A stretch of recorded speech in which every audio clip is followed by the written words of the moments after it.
Welcome back to my channel for Flosstube number 45. Today is September 7th, Saturday, and it's been about 3 weeks since I last filmed. If you're new here, welcome. This is my little corner of the internet where I talk about my crafting life, mostly about cross stitch. Today, just cross stitch and some books. So if any of those things interest you, I hope that you stick around, that you like, subscribe, and leave me a comment saying hi. And if you're returning, welcome back. I am so excited to chat with you guys today. I feel like I'm back in the rhythm of a whole lot of things, and I've done quite a bit of stitching. I've gotten my stitchy groove back, especially in the last week, and my reading slump is over, so I'm just feeling a lot better. I am trying something a little different with my filming setup today, so if something seems a little off or a little different, or you catch me looking over here, I'm just trying something to see if I can get the quality of my videos just a little bit better for you guys. So don't worry if something just seems a little weird. I am trying something new. So that being said, I have worked on 4 projects since I've last seen you and about 7,200 stitches. And I cannot wait to share my updates as I finish out August and am starting Stampler September and am kind of back on my grind with my goals. So those are the kinds of things we'll be talking about today. I have the teeny tiniest amount of haul to share as well, but that is on the agenda. So if you like cross stitch, if you like books, I hope that you stick around and check out the rest of today's video. Hey y'all, it's Editing Bridget coming to you live from my stitching chair with my stitching in my lap. But I remembered that when I filmed this morning, I forgot to tell you guys that my friend Maddie of Kitty Stitch has started a Flosstube. So I will link her channel in the description box down below. Please go check her out. Tell her I sent you. Send her some love. She has been stitching for a while, and we've been chit-chatting and hanging out for several years now, and we finally convinced her to make a Flosstube, and it's great. So I definitely go watch Maddie's video, and I'm sorry for not remembering to say it earlier, but I'm remembering now. So love you all. Bye.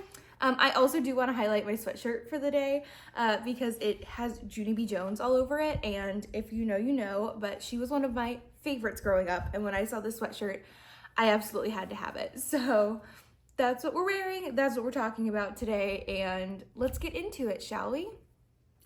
So according to my Notion, the first project that I worked on since we last talked was Caught in the Swirl by Barrick. And I pulled this out because I was craving a new start. The last time that I filmed, I was kind of coming off of a period where I hadn't been stitching a ton, and it kind of left me in a little bit of a slump, which I don't like. And I was having a really hard time recovering from that. And so I was craving a new start. But I figured this is a year of low starts. I don't really need a new start at the moment. I just need the feeling of a new start. So I went to my whip pile and I pulled out a project that I had a pitiful start on, like truly awful start on this project. And essentially I had so little done on it that it felt like a new start. So I went to my DMC stash, pulled the DMCs for it to put back in the project bag, and I got to work. This is what Caught in the Swirl looked like the last time we saw it. I started it right after Market of this year with my friend Cameron of Cam the Stitcher fame. And we had both gotten it at Market from Barrick, who was kind enough to give us the pattern. And we started it as like our little remembrance piece of getting to hang out for the first time in person and all that jazz. So that's Caught in the Swirl. This is where I was. I had barely anything. I think legitimately I was at 1.5% complete on this, and I only had 142 stitches done. So after about 3 days of working on this pretty solidly, this is now what Caught in the Swirl looks like. I am stitching this on 40 count Travertine linen by Color and Cotton with all the called for DMCs from Kathy. And I actually have every color is on the piece now. It is sitting now at, oh, let me check. I didn't actually write down what this is sitting at right now. Okay, so this one is now sitting at 16.5% done, or about 1,546 stitches complete. So I did about 1,400 stitches on this over the course of the 3 days that I worked on it, with the goal of getting this first branch done and into the center. So this is the halfway mark of the project, just about. And I am pretty far, which is a lot better than 1.5% completed with the one tiny evening I worked on this before. So feeling a lot better about this. This also got this project off of my 10% list. I'm trying to get all of my whips past the 10% mark by the end of this year, and this was on that list, so got to mark another one off. I will get you in a little closer on this one too. The needle minder that I have on this project was a gift from an amazing woman at StitchCon, so super happy to have that. It's an Oklahoma quarter. So yeah, this is what Caught in the Swirl is looking like now. Got my initials in there and that first whole branch and some of the birds. So looking a lot better. I'm feeling a lot better about this one, and it's going to probably not be worked on for the rest of the year, but at least for this year, it is ending off in a lot better of a position than it was. And it did really scratch that new start itch for me, and I felt really responsible not starting anything when I wanted to, and instead working on a whip that sorely needed it. So that's Caught in the Swirl. Yeah. This one also, I think, had a hanging thread on it, and I'm not trying to leave hanging threads on my projects this year either, which is a big one. So that's project number 1. Okay, so I realized that I just told you that I wasn't planning on having any new starts, and I wasn't. And this one I am blaming entirely on my friends Cam and Marjorie. So I was working on Caught in the Swirl. I was thinking about all the goal stitching I still had to catch up on at the end of August, and all of those things. And then I was sitting in D&D with Cam and Marjorie, and they mentioned that they were putting together their own conversions for A Study in Nature by the Artsy Housewife. Now this chart is amazing, and it also happens to be on my wish list and has been since it was released. And I still want to do it. So when your friends are starting a project that you've always wanted to do, it's kind of hard to say no. And so I decided to put together my own color conversion for this one as well, since Cam and Marjorie were both doing the same. And I didn't have any red fabric in stash. They were starting it the next day. So I kitted this one up on a pretty close timeline.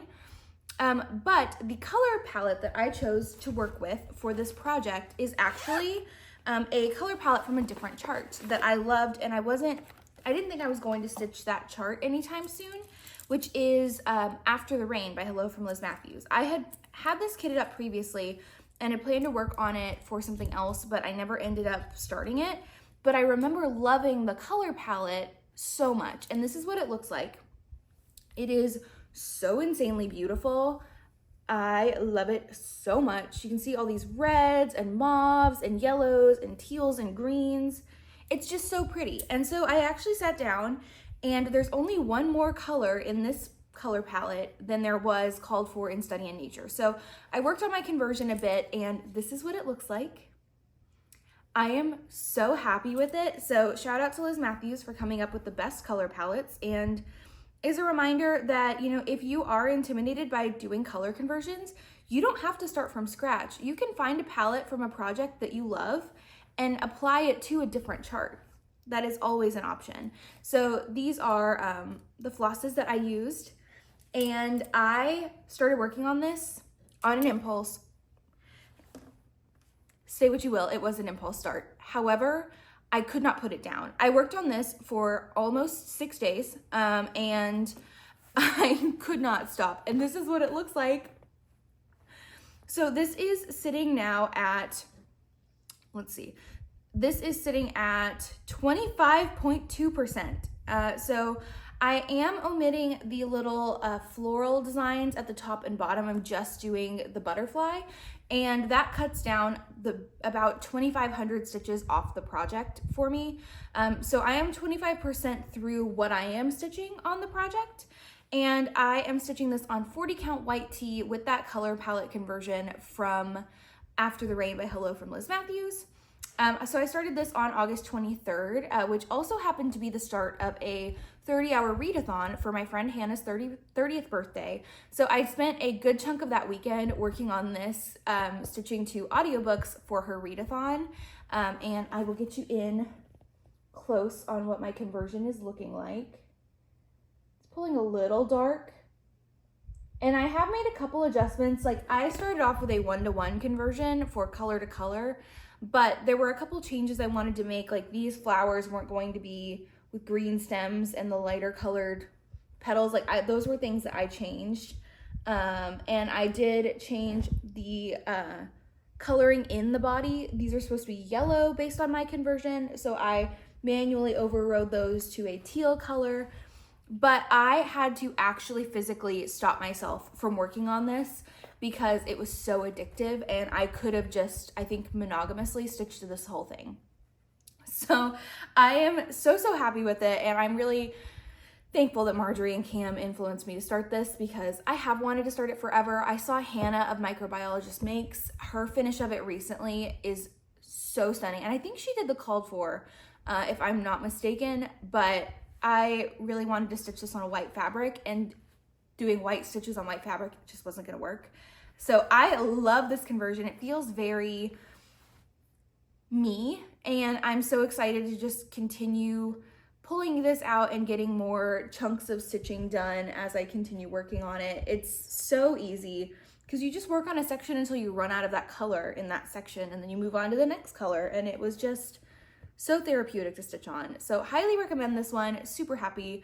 I know it's an impulse start, but feels really worth it. And this needle minder is actually a new needle minder of mine that I made from my Top Knot Stitcher needle minder kit. She has a little make your own needle minder kit, and she includes some charms with it, and this little needle minder came with those. So that is A Study in Nature by the Artsy Housewife. I love it so much. 2,500 stitches down, a number to go. So next up, I started Stampler September, which is just a stitch along in the community that people work on samplers in the month of September for the alliteration of it all. And I have quite a few samplers in my whip pile. This is a stitching challenge month that I look forward to a lot, and I've definitely got some goals. Now, I didn't complete any of my intended monthly goals for the month of August because it was such a low stitching month for me, and I was so off of my game. And so I really should have started September working on my monthly goals, but I wanted to kick off Sampler September by working on a sampler that I felt needed some more attention. So I pulled out, just for a couple days, Rejoice Evermore by Brenda Gervais. I started this back in 2022. This is one of my older whips, and it is a large girl. She has a lot of stitches. I think actually Handmade by Sarah W. just finished this, which her finish looks amazing. I cannot wait to have this done, but this project is going to be a long-term finish for me. But I picked this up and worked on it for 3 days, and I got quite a bit done in that time just because this project is so addictive. So this is what it looked like the last time that I worked on it, which I think the last time that you saw it would have been at my 2023 end of year whip parade. I think I worked on it in July of 2023, and that was the last time. And it was sitting at 9.8% complete, or about 2,200 stitches done, which meant this was also on my under 10% complete list that I needed to move it off of. And so that was another motivation in picking this up, was to get it off that list for my goals. And this is what it looks like now. This is now sitting at 15.4% complete, or about 3,460 stitches done. I did about 1,200 stitches, almost 1,300 stitches on this in those 3 days that I picked it up. So I was working like a maniac on this. And I am stitching this on 46 count porcelain linen by Roxy Floss Co. with the Roxy Floss Co conversion that I've got right here in an Evertotes project bag. And I will show you what those Roxy Flosses look like here. This is absolutely stunning. I bought this immediately when I saw it released, and I love working with Roxy Floss Co flosses. They are so delicious. And so I worked on this project. I came over here and I completed the green border and these blue stars, which doesn't look like a ton of stitching, but again, 1,300 stitches. This is a big girl. The 46 count makes the progress look not as much because the stitches are so much smaller. But I will say every time I pull this project out, it reminds me how much I love how my stitches look on 46 count linen. If I had to pick one linen to work on for the rest of my life, it probably wouldn't be 46 just for the process of it. But if I was picking out a linen based on the finished look, it would definitely be 46 count. My stitches just look so neat. I also did finish off, I think, the last bit of red in this flower, and I redid the color in between here. It was called for to be in this dandelion color, which is a very light yellow, and it wasn't showing up on my fabric. So I changed it to one of the deeper colors in the palette, and I am much happier with how it's looking. So I just have to complete and mirror this flower on this side, and then carry the border over, and the top and full width of the project will be done. But it is now past the halfway point of the size, and I'm really, really happy with it. So that is Rejoice Evermore by Brenda Gervais. This was my kickoff to Stampler September. I do want to work on this more, but since this month is now also a goal catch-up month for me, I don't know that that's going to happen. I am trying to incorporate my original Stampler September goals back into my monthly goals and all of that, and kind of recalibrate to carry myself through the end of the year. So we'll see what ends up happening with this, but I am happy I got to touch it and put in a chunk of progress. Not too terrible much, but any progress is progress.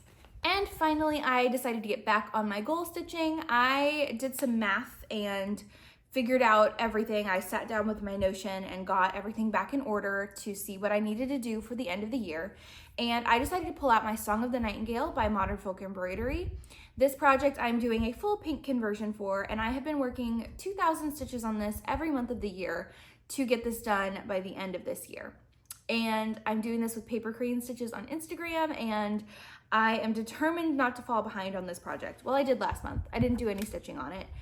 So this month I am doing double duty, and I am getting this project down to only 6,000 stitches remaining, which feels insane. This project started out with 24,000 stitches. I started this on December 6th of 2021. This is what it looked like in my last Flosstube, and this is what it looks like now. So I am not finished with my goals on this one just yet. I have finished up what I should have done in August and started on what I am doing in September. But I have worked on this for probably about six sessions now of various lengths. And I've done about 2,100 stitches on this so far. Let me pull the whole thing in frame.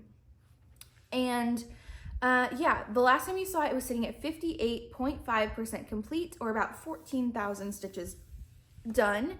And it now proudly sits at 66.9% complete, and I have done 16,071 stitches on it so far, which is insane. This project, I feel like I haven't worked on it a ton at every time, and still it's grown so huge. So in the last little bit, I came over and I did the entire center motif. I finished out the dark red color over here, and I worked the light pink color and the orange color, orangey gold, until this whole center motif was done. I came over here and I did the maroon border here because I needed some fast stitching, and I was able to do that in hand.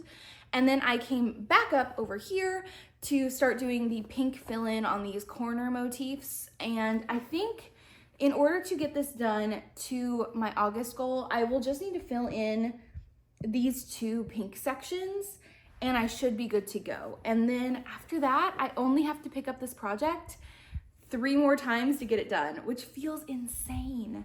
But this is on a 36 count heirloom lace linen by Color and Cotton with 3 DMCs that I have chosen, and I just love it so much. I am so happy with it. I cannot wait to have this sucker done. She's gorgeous. She's gorgeous. I'm stitching with 1 strand of floss, and I think the coverage looks great. And yeah, I'm super happy to have this center done and start to work on these fill-in sections. And that is this one. So you'll see this again in my next Flosstube. Like I said, I'm not quite done. I like to get my monthly goals to the point that when I talk about them in a Flosstube, then I can put them away. But obviously, since I'm pulling double duty on this, it wasn't going to get done for today's Flosstube. And those were all the projects that I worked on. For the rest of the month, I am going to finish working on this guy. Then I'm going to pull out my vanity sampler and get caught back up on that. And after that, I'm going to treat myself to working on a couple fun projects for Stampler September. I think either my Sally Spencer sampler or my Pink Sparrow sampler or any of my big Brenda Gervais I would like to get a lot of progress on this month. I also want to pull out my Back to School project, which was in the Butterfly's Garden. I started this for the Back to School sale that started last year, hosted by my friend Lauren, the New Hampshire stitcher here on Flosstube. And I haven't worked on that since last September, so that's also on the list. But there's too many projects that fit this September state of mind in my whip pile, and I'm just excited to get to them and start working on them and start letting things happen. And at the end of the month, I'm going to wrap things up by working on my 5th day of Christmas by Hello from Liz Matthews. I still haven't finished the 4th day, but I am just going to pause and move on and catch up later. Maybe when December hits and I'm more in that Christmassy stitching mindset, I will want to work on it more. But as of right now, I do need to pack up and move on because my friend Cam is leaving me in the dust and I don't want to let her down. So I'm going to pick that up and work on that at the end of the month, and that's kind of the plan as of right now. And hopefully I can start October off on better footing than I'm starting September. When those little stitchy bug drops, hit, it's really hard to recover. But I feel like I'm finally back in the right mindset, in the right mood, and yeah, I'm feeling pretty good about that. So I only have a little bit of stitching haul to share. It's just one piece of fabric. I got my Bee Stitch Me Fabric of the Month in for this month, and this is what it looks like. It's called Boot Camp. It is a gorgeous gold toned greeny brown.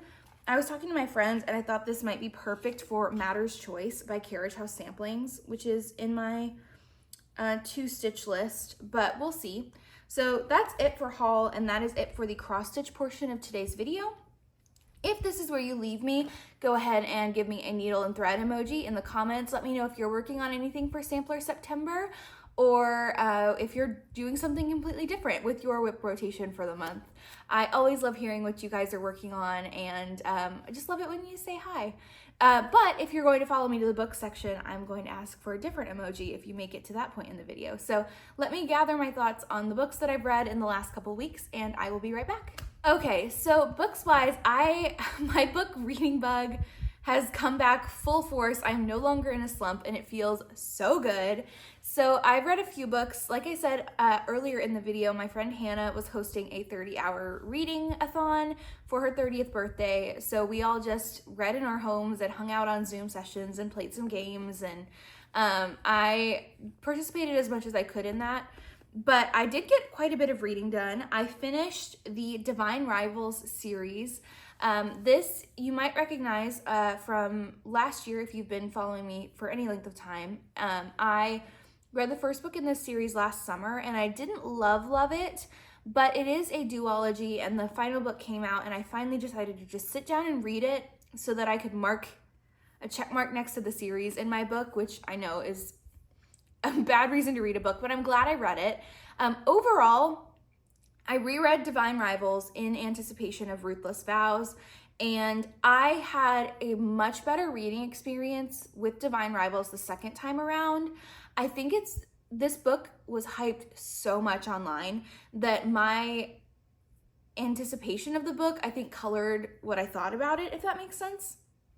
And I definitely liked it a lot more on the reread. I still don't agree with one thing that colors the entire series that happens toward the end of the book, but this series follows a girl, Iris, who has a magical typewriter and ends up finding a pen pal in a kind of World War I, World War II-ish fantasy setting where there is a God's War happening, and she is a reporter, and that's kind of the premise of the book. But I am really happy I finished the series. Overall, I do think I'd rate the series higher as of this read, and I think it ended really well. I just don't think this series was supposed to be a YA series, and it feels like the portions where it's going closed door with the romance, it feels like it takes it just a little too far before that door closes.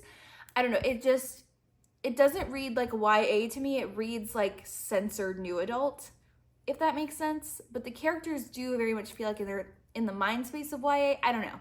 I struggle with the classification of this book a little bit, but I did really enjoy the plot. I enjoyed how it ended. I thought the writing was really well done.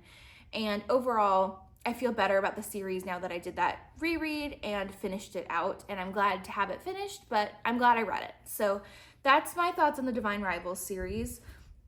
I then was on a finishing series that I'd previously started kick, and I read A Curse for True Love, which is the third in the Once Upon a Broken Heart series by Stephanie Garber. This series was another one that I wanted to love more than I was actually loving it, but I wanted that check mark on my notion that I'd finished the series, and so I read the third book. It ended fine. I still don't think I love this series, and the way that people talk about this, it's like one of their all-time favorites, and that just wasn't my experience with it. But I also DNF'd Caraval, which is another insanely popular series online that I just didn't vibe with, so it's personal preference, I think, but I am glad to have checkmarked that series off. That one follows a girl, Evangeline, as she makes a deal with a god or a fate. I've even like mostly forgotten what happened in the first book, but I'm glad I finished it. So yay. These are terrible book reviews, but you guys know I don't review books. I just tell you my thoughts and what I vibed with when I was reading.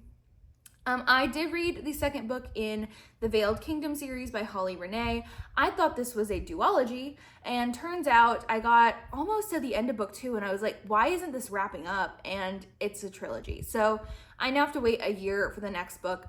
The second book was terrible. And to be fair, these books are like trashy romantasy, which is my wheelhouse. I love trashy romantasy. I love reading a book that I'm just slightly embarrassed to tell people about. You know, like I love that. I find that really fun. The second book in the series was objectively bad until like the last chapter, and it hooked me again. And I'm really mad that it did that because I was hating my reading experience reading the second book of the series.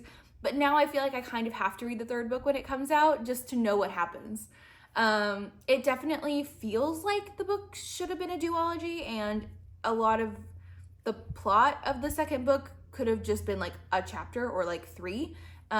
So I think that's my thoughts on that. I love the covers of these though, and I think it did end up getting me, but I could not in good conscience tell you to go read this series because while the first book is kind of fun and still trash, the second book is just not enjoyable in that same way that if a book is going to be trash, it's got to be enjoyable. And I say trash as a term of endearment. You know what I mean? Then I read The No Girlfriend Rule by Christen Randall. This was a recommendation from my friend Marjorie of Marjorie Made here on Flosstube, and it was a recommendation she actually hadn't read yet. But she found this book and sent it to our D&D group and was like, hey, I found this book. It's sapphic. It's got D&D vibes.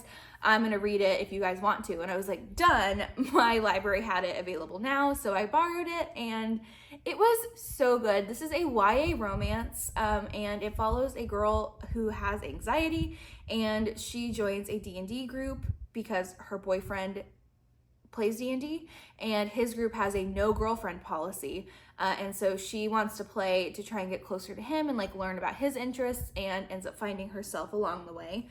And this is one of those YA books that is just so readable as an adult and doesn't make you feel weird for reading it as an adult. I don't know, I had so much fun with this. If you remotely enjoy playing D&D, I think you'd love this book. And I had a great time. I devoured it in literally one day, and that's that. So that's The No Girlfriend Rule. Then I read the McBrides of Montana series by Amy Berry. I bounced around a lot, but in my opinion, end of August, beginning of September, that is a cowboy romance time. I don't read a ton of cowboy romances, but these I saw on a TikTok. I saw actually the second book in the series recommended to me on a TikTok, and so I went back and got the first book. My library had them both, and I read the ebooks very fast for this series. The first one is called Kit McBride Gets a Wife, and the second one is called Marrying Off Morgan McBride. And the premise of these books, they are historical cowboy romances that take place in Montana. And the premise of the books is that these 4 brothers live on this plot of land in Montana, and they have a younger sister, and they're kind of secluded in the land that they work. It's a very rural area, etc., etc. And so their little sister is tired of doing all the chores and the cooking and she decides to order mail order brides for her brothers, her older brothers, so that she doesn't have to continue doing the laundry and continue cooking for them.